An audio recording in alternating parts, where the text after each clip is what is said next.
Pertama Pak Joko terkait dengan rutenya Pak. Coba dilihat slide-nya, slide 15.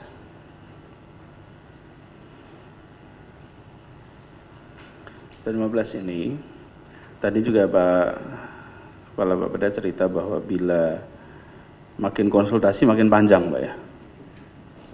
Makin tanya makin, ini memang kecenderungan kita juga begitu. Kalau warga tanya ke kita jawabnya jelimetnya luar biasa Pak.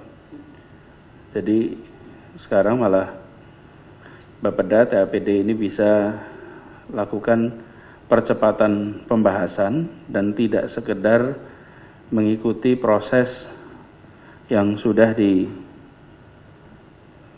digariskan prosedurnya seperti ini.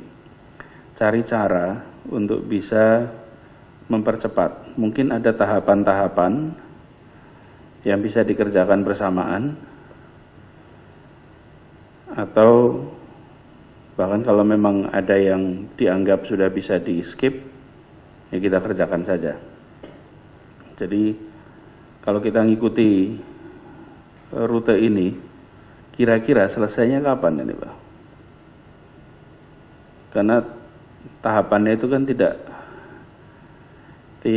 mudah Pak. Ini kalau tertulis di sini Oktober itu.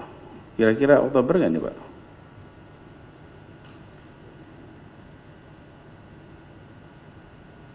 Baik Pak izin Pak, kami juga kemarin juga sudah sebenarnya ingin kita percepat Pak, tapi mungkin ketika kita lakukan itu kan harus ada kajian KLHS Pak.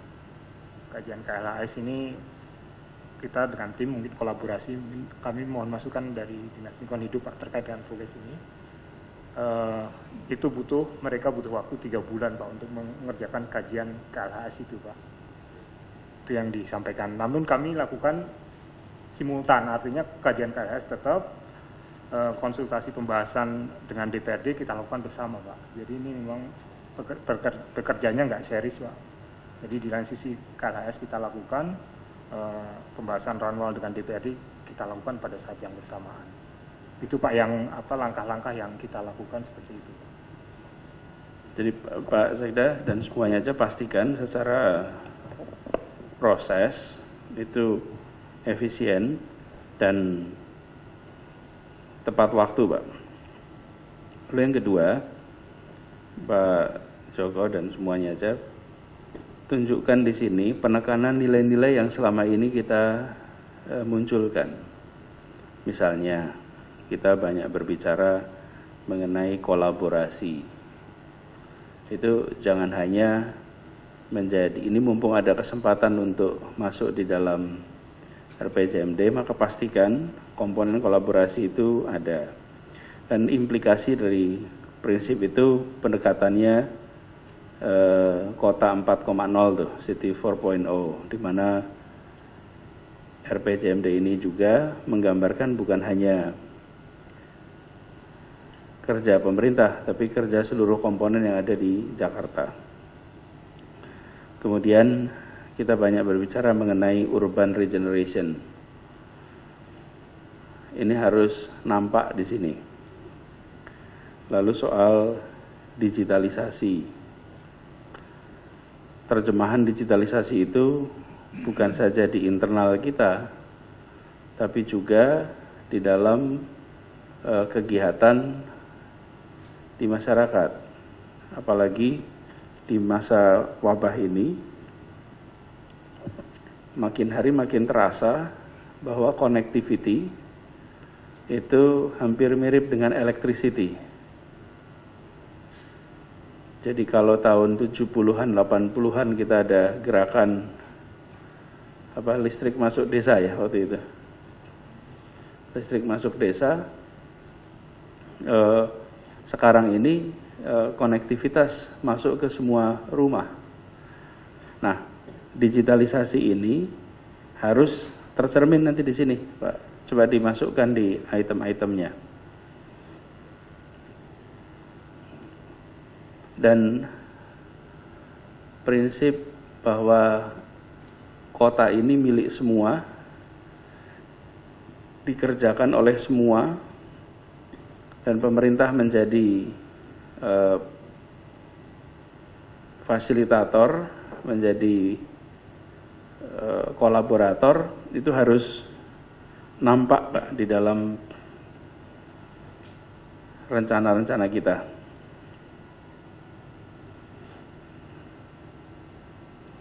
Ada beberapa hal yang tadi perlu dimasukkan, tadi Pak Sekda memberikan catatan, beberapa item, nanti dipikirkan cara pengungkapannya, sehingga target-target itu bisa masuk, tapi juga di sisi lain dia cukup luas untuk memayungi berbagai kegiatan serupa. Jadi tidak harus misalnya JIS itu, tidak hanya JIS titik gitu, tapi fasilitas stadion berskala internasional. Karena kemudian jadi bukan cuma satu gitu, tapi kita siapa tahu nanti punya beberapa, dan itu bisa buat seperti velodrome itu. Velodrome itu kan juga sebetulnya fasilitas olahraga berskala internasional. Jadi target itu tetap masuk, tetapi tidak harus spesifik hanya 1-2 aktivitas. Kemudian coba dilihat slide 11.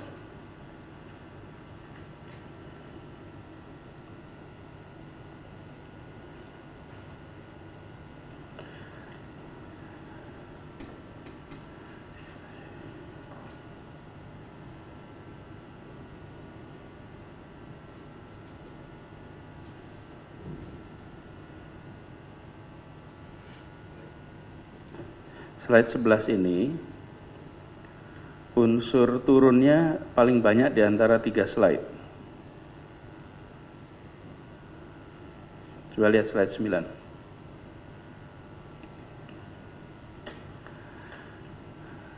Ini ada 12 item. Dari 12 item ini 4 itu dilakukan penyesuaian. Ini terdampak COVID. Ini kan harusnya tetap bisa jalan, bukan?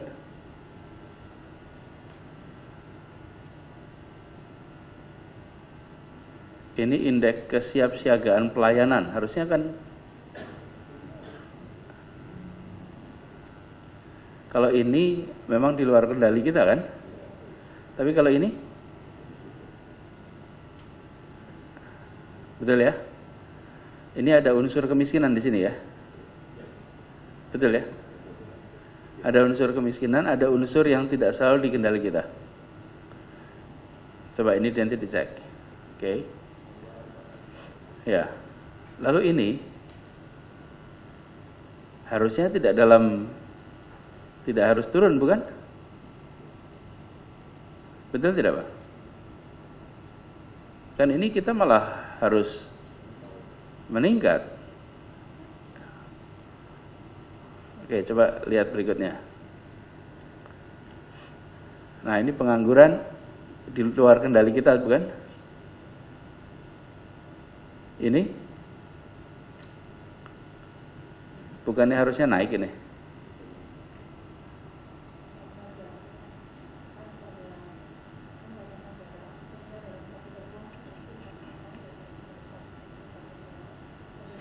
Oh, baik. Jumlah penumpangnya ya.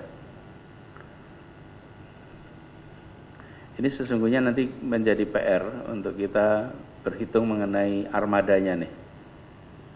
Armadanya. Terus cakupan layanan air bersih kenapa nih? Yang tadi ya. Jangkauan. Cakupan pelayanan air limbah.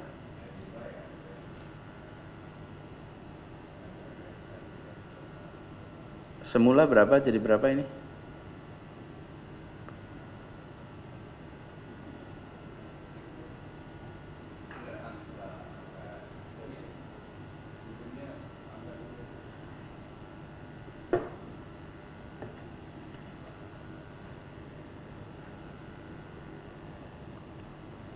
Dari berapa ke berapa?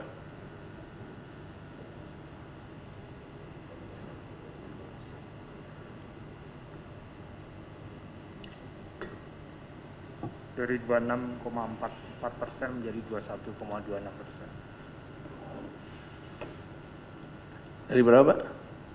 26,44% menjadi 21,26%. 26 jadi 21. Kalau yang 64? 79,6 menjadi 64%. Cek ya. Lihat berikutnya sekarang, slide 11. Ini indeks reformasi birokrasi. Kenapa turun ya? Atau koreksinya barangkali gini, kenapa boleh diturunkan?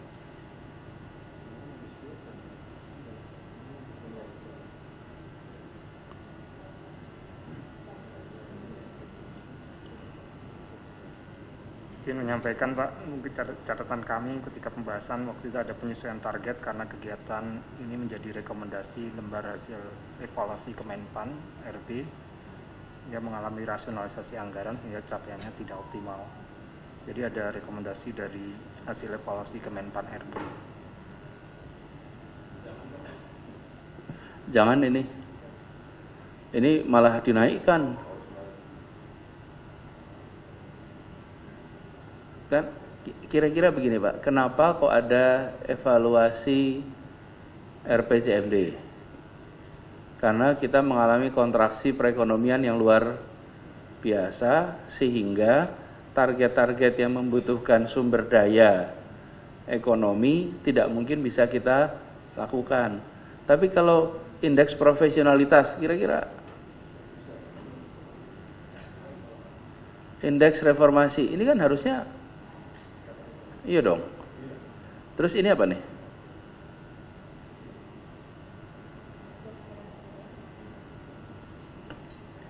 Indeks evaluasi kinerja harusnya gimana nih? Mohon izin Pak Gubernur, Ya. untuk skor EKPPD ini memang kita ada penurunan skor, tapi kategorinya itu tetap sangat baik. Tetapi memang terjadi penurunan karena ini ada beberapa indikator yang turun dari skor-skor sebelumnya Pak Gubernur. Seperti yang tadi misalnya paparan sebelumnya. Misalnya unit rumah susun ini kan turun Pak Gubernur. Kemudian kondisi jalan mantap itu juga turun, cakupan pelayanan air bersih turun, cakupan pelayanan air limbah turun karena EKPPD itu mencakup semua penilaian skor-skor indikator ini. Demikian Pak Gubernur. EKPPD itu evaluasi kinerja penyelenggaraan pemerintahan daerah itu adalah hasil evaluasi yang dilakukan oleh pemerintah pusat kepada pemerintah daerah atas penyelenggaraan urusan-urusan wajib dan pilihan sesuai dengan indikator-indikator yang sudah ditetapkan oleh Kemendagri. Demikian Pak Gubernur. Ada 6 SPM urusan wajib dan juga indikator-indikator lainnya. Jadi gini, kalau coba kembali ke slide 11-nya. Ini kalau seperti itu ya Bu Karo, mungkin yang kita harus lihat lagi adalah ketika target diubah di aspek jalan misalnya, maka seharusnya kita tidak boleh dihukum capaiannya karena targetnya sudah mengalami perubahan. Lain kalau kita gagal meraih target, maka skor kinerja jadi turun. Jadi seharusnya, jadi logiknya saja nih, bahwa targetnya mengalami perubahan, tapi kinerja mencapai targetnya tidak kemudian turun. Kecuali kalau kinerja itu diukur berdasarkan fluktuasi target. Kan kalau kinerja diukur berdasarkan fluktuasi capaiannya kan. Jadi coba dilihat lagi, kalau bisa ini jangan turun. Jangan turun. Izin melaporkan Pak Gubernur, EKPPD kita itu tidak pernah mencapai ranking 1, 2, dan 3 Pak Gubernur. Kita selalu stuck di ranking peringkat 4 dari 34 provinsi yang lainnya. Sudah Kenapa 4 ya? tahun berturut-turut. Kenapa tuh? Mohon izin karena memang penilaiannya itu ada beberapa penilaian yang kita disamaratakan dengan seluruh provinsi yang lain. Contohnya misalnya prestasi Pak Gubernur. Prestasi itu yang dimasukkan itu hanyalah prestasi yang dinilai dari level pemberian penghargaan dari pemerintah pusat. Padahal nilai kita kan kebanyakan mendapatkan penghargaan dari pemerintah internasional, itu tidak dinilai. Kemudian ada indikator-indikator yang memang kita tidak tercapai, termasuk juga misalnya urusan pendidikan kita, APM kita yang PAUD-nya masih rendah Pak Gubernur dibandingkan daerah lain. Nah ini yang ranking-ranking ini yang memang kita masih ada beberapa ketinggalan urusan-urusan pemerintahan. Okay. Ya udah, apa ini nanti kita lihat dah ini Bu, seperti apa yang bisa kita kerjakan untuk ditingkatkan. Tapi ini dua ini, ya, ini harusnya kita di Indonesia menangan nih. Harusnya kita paling tinggi nih. Paling tinggi, betul ya. Jadi yang tadi disampaikan oleh Pak Inspektur juga, Pak Inspektur tadi malah saya sudah nyatet di sini. Saran Inspektur supaya dijadikan nota dinas, Pak. Tadi ditulis saja yang Bapak sampaikan itu, kemudian itu bagian dari nanti kita semua gunakan untuk dilaksanakan. Sebelumnya nilainya berapa ini Pak Joko?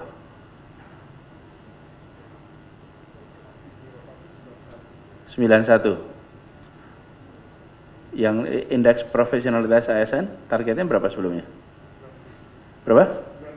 90. Jadi ini asalnya 91, ini asalnya 90. Ada pandangan tidak Bapak sekalian? Pak Sekda gimana tuh?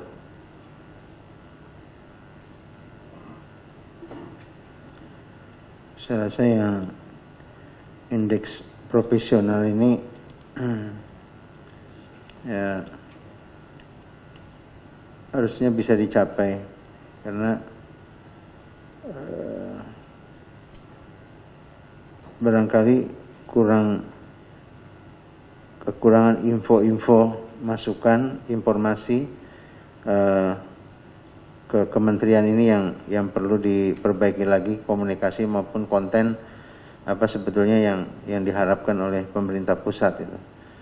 Kadang-kadang kita kurang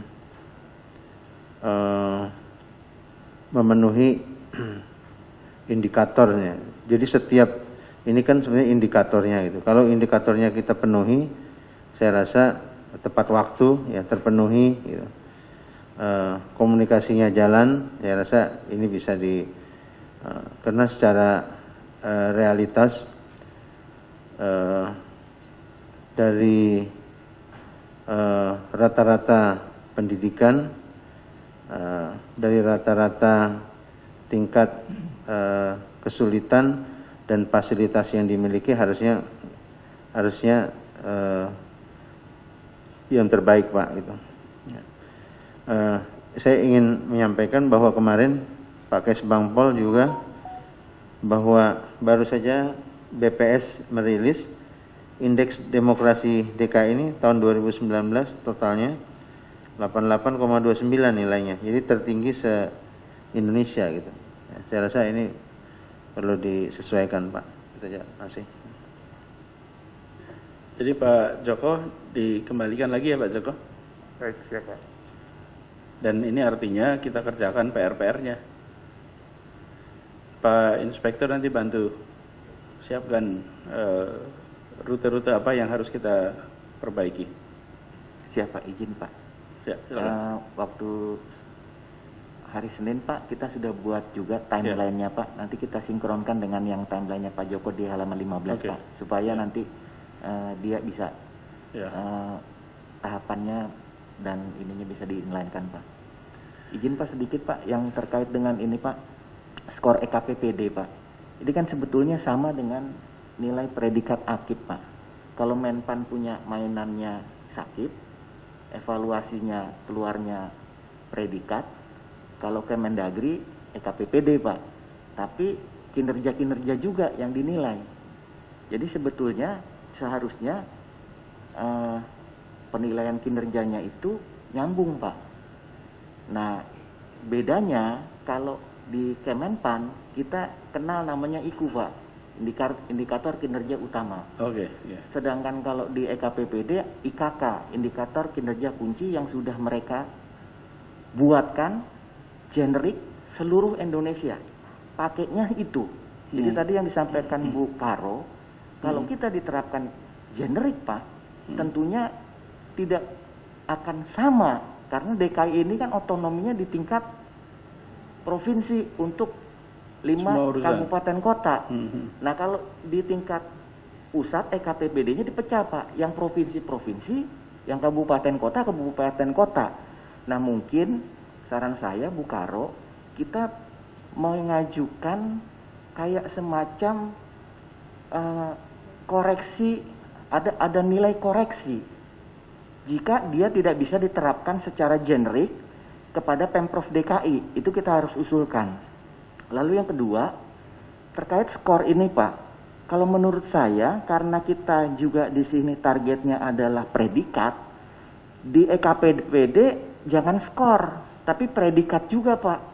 Karena kayak di sini nilai predikat aktif itu AA di atas 91, kita 73. Kan kita nggak cantumkan 73-nya Pak, target kita. Tapi targetnya AA. Nah kita juga sama. Untuk 2022 kita mau target nyampainya predikat apa? Jangan skor Bu. Karena kalau skor dia bisa naik turun, tapi dalam koridor penilaian predikat itu. Itu Pak. Mungkin Pak. Terima kasih. Izin, betul Pak, bisa Pak diganti jadi targetnya predikat saja Pak, sudah sangat baik kita Pak. Oke. Kenapa dulu skor ya? Karena memang kalau EKPPD itu di ranking berdasarkan skor Pak. Oke. Ya udah direvisi ya. Izin Pak. Adipura di mana ya Adipura? Adipura Pak. Ini kan jadi indikator itu juga. Nah ini bedanya kalau Kementerian Lingkungan Hidup untuk urusan Adipura dia di per kota Pak yang dinilai per kota. Ya, mungkin kalau Kementerian Dalam Negeri yang EKPD ini dia otonomi tingkat satunya gitu. Karena kita nggak ada otonomi tingkat 2. Tapi kalau lingkungan hidup dia Adipura itu di kota Pak. Jadi kota yang dapat itu. Nanti provinsi dapat ininya. Di mana ya Pak Joko? Ini. Adipura Pak.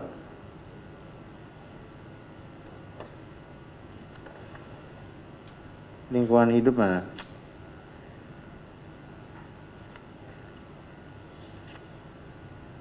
Memang tidak ada sih Pak. Di 12 ya atas. Indeks kualitas lingkungan hidup di situ ya. Anunya ya. Apa Adipura di dalamnya ya? Saya rasa ini juga jadi salah satu Pak, target Pak, hasil.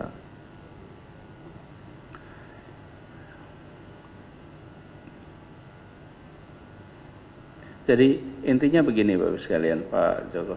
Kita ini melakukan revisi RPJMD itu karena ada COVID. Jangan sampai karena ada revisi yang kira-kira nggak bisa kita capai, kita turunkan. Apalagi yang terkait internal kita. Jadi dibalik ini ya cara pandangnya. Soal lain, kita ini punya beberapa target yang sudah tercapai. Ini misalnya, kembali ke 11 coba. WTP ini sudah tercapai 3 kali nih. Betul ya? Lalu terkait juga dengan Jaklingko, itu sudah Ini kan sudah tercapai juga ya? Enggak, maksudnya target tahun ini kan kita sudah. Iya, maksud saya banyak target-target kita juga, seperti misalnya wirausaha baru. Tahun ini saja sudah berapa tuh? Tahun 40.000. Maksud saya, apakah mungkin yang sudah tinggi-tinggi ini itu kita naikkan lagi targetnya? Apakah mau ditulis di RPJMD atau itu kita kerjakan sebagai komitmen internal kita, supaya nantinya bukan hanya mencapai ini, karena melihat kondisi sekarang kita sudah angkanya cukup bagus. Sekarang saja sudah 140.000, padahal masih ada waktu 2,5 tahun kan sampai tuntas 2022. Jadi ini perlu nanti dikaji apakah mau dieksplisitkan di dalam RPJMD atau kalau tidak dieksplisitkan dikunci dalam komitmen KSD kinerja kitanya. Ya sayang kalau kita sudah lebih tinggi. Kalau udah WTP mau lebih tinggi lagi apa Pak? Izin Pak, kalau boleh di RPJMD nggak ada ya? Tidak perlu Pak, agar nanti narasi terakhir di 2022 melebihi bahwa gitu ya? RPJMD kita ada beberapa yang meningkat itu kan lebih Oke. Pak. Di KSD setuju Pak untuk nanti kita tinggi. Iya. Kalau WTP udah selesai Pak ya? Nggak ada lebih tinggi lagi ya? Izin Pak, ini saling berkaitan Pak di penilaian sakit kita. Jadi kalau opininya WTP nilainya dia maksimal. Jadi reformasi birokrasi, WTP, terus reformasi profesional ASN itu saling berkaitan Pak. Ya, oke. Jadi kalau kita nggak masukkan nanti poin kita. Ya. Baik, saya rasa itu saja Pak Sekda catatan dari saya. Yang tadi disampaikan Pak Wagub tepat itu soal siapa tanggung jawab apa, itu supaya nanti Pak Joko diwujudkan dalam bentuk dokumen juga Pak, di luar dokumen yang disampaikan ke DPR. Bang kita. Jadi Pak Joko kalau bisa setiap item itu dipastikan apa yang menjadi kriteria dan cara penilaian khususnya dari yang pusat Pak. Jadi dan PIC-nya, dari pusat itu kan siapa tadi yang bertanggung jawab di pusat, siapa orangnya, dan cara kriterianya apa, dan cara penilaian seperti apa, jadi harus kita pahami. Kita paham di pusat itu kan kadang-kadang ya cepat aja sekedar gitu loh. Nah, selain itu di pusat ini kan pejabat berganti Pak. Jangan sampai pejabat berganti, dia cara pandangnya beda lagi, kita nggak tahu. Seperti WTP, banyak pejabatnya takutnya berganti, nanti sudut pandangnya beda dia. Jadi perlu ada juga terus pendekatan yang berkesinambungan, dan kalau bisa malah kita yang mendorong supaya cara penilaian itu yang baik lah. Tadi kan disampaikan masa kita dapat prestasi dari internasional tapi nggak dimasukin gitu. Maksud kita dorong supaya kriteria apa yang harus menjadi yang bisa diinput menjadi pijakan rujukan, itu justru kita mendorong. Seperti sering saya sampaikan, kita ini DKI lebih paham, lebih mengerti, lebih detail. Kalau pusat itu yang diurus terlalu banyak, dia biasanya ya cuma di permukaan aja. Jadi justru kita yang mendrive pusat, sesungguhnya mana yang terbaik, cara penilaiannya, kriterianya, pencapaiannya dan sebagainya. Mungkin itu Pak. Dari kami cukup Pak, saya.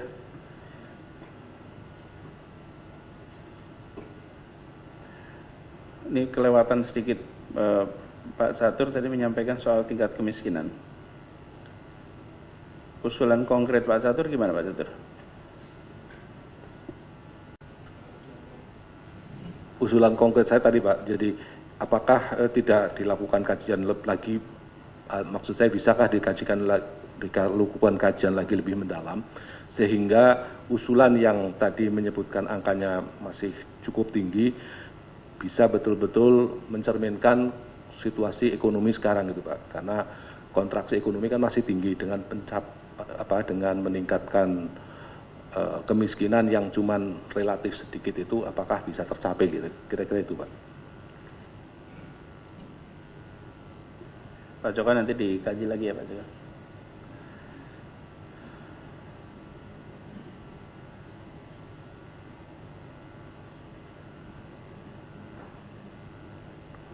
Oke, saya rasa cukup.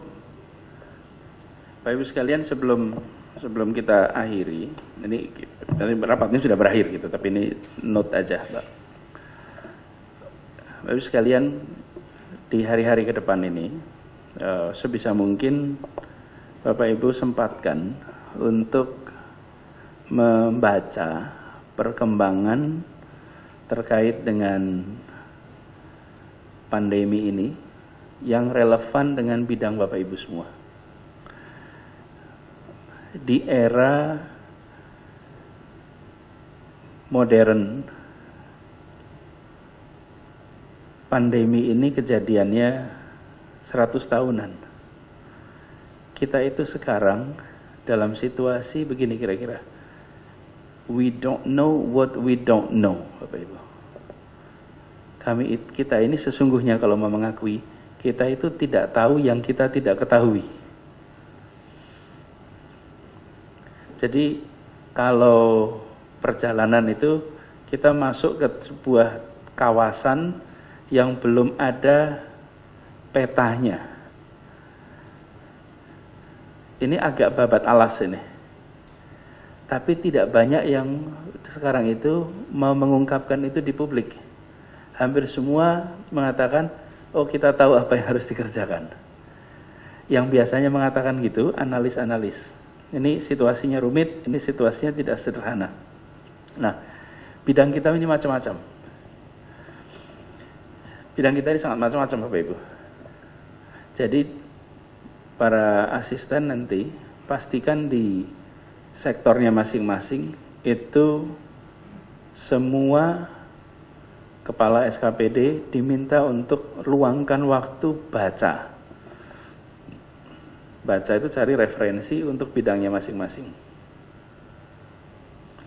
Misalnya, ini dengan situasi begini, Pak Ibu, 2 tahun ke depan, apa urusan yang akan mendominasi masyarakat kita di Jakarta? Di bidang Bapak Ibu masing-masing, apa urusan yang paling banyak mendominasi? Kalau ada yang mengatakan COVID ini selesai sebentar, tidak. Tapi kita udah ngomong itu sejak awal-awal tuh. Barangkali waktu kita kumpul di sini juga banyak yang sambil mendengarkan sambil bilang, apa sih ini gitu. Mungkin pulang juga dengan skeptisisme gitu. Apa sih ini gitu. Sekarang kita sudah 5 bulan kemudian, dan mulai ini kelihatan, ini akan lebih besar Bapak Ibu. Ini on record nih saya katakan, ini akan lebih besar. Jadi kalau kita di ibu kota tidak mulai memikirkan di masing-masing sektor kita, akan repot. Contoh LH, kira-kira, misalnya LH, coba pikirkan, kira-kira sampah utama kita di hari-hari ke depan ini apa nih? Bapak aja sekarang langsung mengalami lonjakan sampah medis kan. Langsung tuh. Jadi kita tidak bisa, business as usual. No, it's going to change. Askesra, panggil dinas kesehatan. Nanti akan ada lonjakan jenis-jenis penyakit yang meningkat. Misalnya nih, TB. Meningkat, orang di rumah terus, ruangnya tertutup, interaksinya terbatas, pakai masker. Ini akan meningkat. Yang kedua, angka kehamilan meningkat. Iya betul, ini fakta seluruh dunia. Jadi maksudnya Bapak Ibu sekalian, kita ini jangan sampai situasinya adalah kita tidak mengantisipasi perubahan. Kalau kita tidak antisipasi, repot sekali. Jadi kesehatan ibu dan anak itu akan menjadi fokusnya Dinkes tuh. Lalu ada problem baru nanti, kira-kira nih, imunisasi. Udah gak bisa lagi seperti sekarang. Cara melayani berubah sekali. Jadi di tiap-tiap sektor Bapak Ibu itu akan ketemu dengan perubahan. Bapenda, misalnya, ada Bapenda di sini. Bapenda. Yang disebut digitalisasi, mau tidak mau. Apakah kita mau terus-menerus nih terima cash? Ya kalau cashnya barangkali sudah tidak. tapi proses pengecapan, proses ketemu orang itu semua harus berubah. Jadi Jakarta jangan gimana nanti. Jakarta pikirkan dari sekarang. Bapak Ibu, beberapa hari yang lalu Bapak Presiden memberikan instruksi untuk membagikan masker kepada seluruh penduduk dengan PKK. Kita sudah selesai. Sudah selesai kita. Nggak perlu kibar bendera di luar, tapi kita udah beres gitu. Ada instruksi untuk membuat sanksi. Kita sudah kerjakan 3 bulan lalu. Kira-kira begitu teruslah Jakarta itu gitu. Dalam semua urusan. Kenapa? Karena we are anticipating change. Bapak Ibu, bangsa besar, bangsa kecil, bangsa gagal, bangsa berhasil bukan mampu atau tidak mampu. Tapi mengantisipasi perubahan atau tidak mengantisipasi perubahan. Di tingkat pribadi juga begitu. Pribadi berhasil, pribadi tidak berhasil itu bukan mampu dan tidak mampu saja, tapi mau membaca perubahan atau tidak membaca perubahan.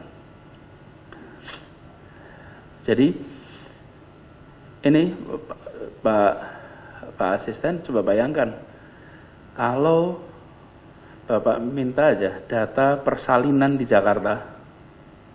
Data persalinan di Jakarta. Itu bed occupancy rasionya seperti apa? Oke. Terus Bapak proyeksikan. Maret sampai Agustus, jumlah kehamilannya bagaimana? Nanti bed occupancy rasionya 9 bulan kemudian, Pak. Jangan sampai 9 bulan kemudian puskesmas kita tahu-tahu kekurangan tempat. Dari sekarang para bidan itu dikumpulkan, rumah-rumah bidan dikumpulkan, ayo kerjasama dengan pemerintah. Kenapa? Antisipasi tingkat kelahiran yang meningkat. Jadi kita ini, apakah ini karena pinter? Bukan. Ini karena baca atau tidak baca, Bapak Ibu. Ya. Jadi jangan bilang, oh ada yang pinter. Nah. Ini soal mau baca atau tidak baca. Karena itu saya minta pada semuanya di sini, minta pada seluruh jajaran, apalagi kalau Sabtu Minggu, baca implikasi pandemi pada tiap urusan kita masing-masing.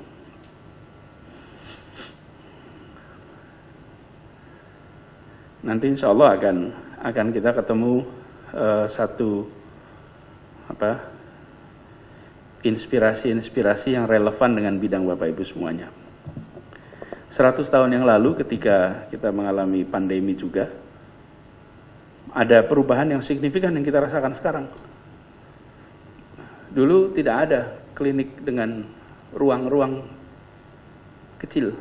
Kalau yang namanya klinik itu besar, bangsal. Sesudah ada penularan, baru kemudian mulai geser jadi klinik-klinik kecil. Bidang kedokteran juga mengalami perubahan yang luar biasa. Nah, saya perlu sampaikan di sini bahwa kita harus yang paling depan, dan Jakarta lah yang nanti akan, seperti sudah hari-hari ini terbukti, kita selalu melangkah lebih cepat daripada nasional, sekaligus dalam tanda kutip agak memberikan benchmark untuk teman-teman yang lain.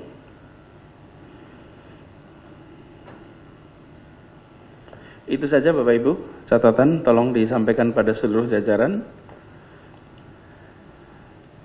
Insyaallah kita baca perubahan dengan benar. Karena kalau tidak baca perubahan nanti agak repot Bapak Ibu. Beberapa tahun yang lalu saya sering baca contoh ini. Banyak orang investasi membuat wartel Bapak Ibu. Ingat eranya wartel ya? Semuanya bikin wartel. Di kampung-kampung ada wartel. Semua yang investasi, apalagi kalau akhir 90-an. Tapi yang investasinya kebesaran di situ, itu pasti tidak pernah baca buku-buku tentang perubahan teknologi komunikasi. Begitu keluar HP, hilang semua. Sekarang telepon umum itu di museum adanya. Ya. Jadi dulu telepon umum itu di Fakultas Teknik, sekarang Fakultas Arkeologi, Bapak Ibu. Kalau melihat telepon umum. Kita ini sekarang masuk situasi akan banyak hal masuk arkeologi, Bapak Ibu. Termasuk yang kita kerjakan. Mari kita antisipasi sekarang, jangan barang yang kita kerjakan masuk arkeologi. Jadi kita dari sekarang antisipasi. Mudah-mudahan Jumat berkah bagi semuanya. Terima kasih, saya akhiri pertemuan ini. Assalamualaikum warahmatullahi wabarakatuh.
Anda di rumah untuk melindungi semua di rumah.